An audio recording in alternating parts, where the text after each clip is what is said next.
Hi, I'm Nick. I'm Jesse. And I'm Josh. And this is our smart windmill project. Using an Arduino, we were able to combine a Hall effect sensor or Hall effect angle sensor, a DC generator motor, a stepper motor, and a motor driver to create a windmill that turns left or right based on the direction of our weather vane on the bottom of our project. This was able for our windmill to be able to turn into the wind and get more efficient power, generating more power for more energy to be used. The weather vane was 3D printed in-house here. It was specially made because there's a magnet that controls the Hall effect sensor.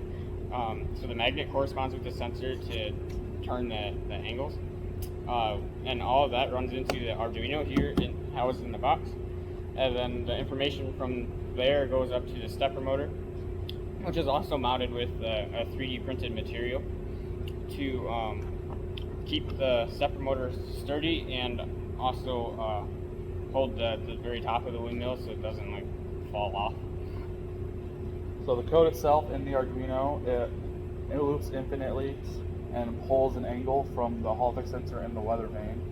And with that angle, we calculate the amount of steps that we desire to have the fan on top move left or right, and it's coded to delay to stop for 3 seconds every single time. This was our windmill project. I hope you enjoyed it. Like, comment, and subscribe on our YouTube video. Check out our Arduino code for the merch link. Thank you.